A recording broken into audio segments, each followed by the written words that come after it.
পশ্চিমবঙ্গের হুগলি জেলার তারকেশ্বর ধামে বিরাজ করছেন স্বয়ং মহাদেব।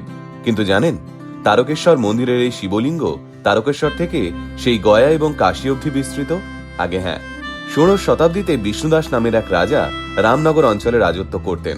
সেই রাজার ভারমল্ল নামের এক ভাই ছিলেন। ভারমল্ল ছিলেন একজন যোগী, যিনি ঈশ্বরের সাধনায় নিজের জীবনকে উৎসর্গ করেছিলেন। সেই ভারমল্ল পুজো আর্চার জন্য প্রায় দিনই বনে যেতেন, ফলমূল এবং মধু সংগ্রহ করতে। আজ যেখানে তারকেশ্বর মন্দিরটি রয়েছে, সেই সময় এই জায়গাটির নাম ছিল তারপুর। ভারমল্ল রোজ দেখতেন এই ঘন জঙ্গলে একটি পরিত্যক্ত কালো শিলার উপর রাজবাড়ির গরুরা এসে দাঁড়ালেই তাদের বাঁট থেকে ওই শিলার গায়ে দুধ ঝরে পড়ে।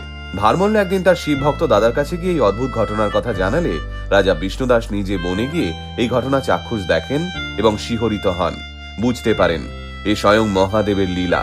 এরপর রাজা বিষ্ণুদাস এবং তার ভাই ভারমল্ল ঠিক করেন ওই শিলাস্তম্ভকে শিবলিঙ্গ রূপে রামনগরে এনে প্রতিষ্ঠা করবেন। কিন্তু মহাদেবের লীলা বোঝে কার সাধ্যি। অনেক খোঁড়াখুঁড়ির পরেও পাথরের মূল আর খুঁজে পাওয়া গেল না। কথিত আছে, সেই সময় ভারমল্লকে স্বয়ং মহাদেব স্বপ্ন দিয়ে বলেছিলেন, আমি তারকেশ্বর শিব, আমি এই বন থেকে গয়া ও কাশী পর্যন্ত ছড়িয়ে আছি, তাই আমায় এখানেই প্রতিষ্ঠা কর। এরপরেই স্বপ্নাদিষ্ট ভারমল্ল মুকুন্দরাম রাজার সহযোগিতায় বন কেটে পরিষ্কার করে তারপুরে এই পাথরের স্তম্ভের উপর নির্মাণ করেছিলেন তারকেশ্বর মন্দির। আজ বাংলার অন্যতম জাগ্রত মন্দিরের মধ্যে একটি এই তারকেশ্বর মন্দির। হর হর মহাদেব।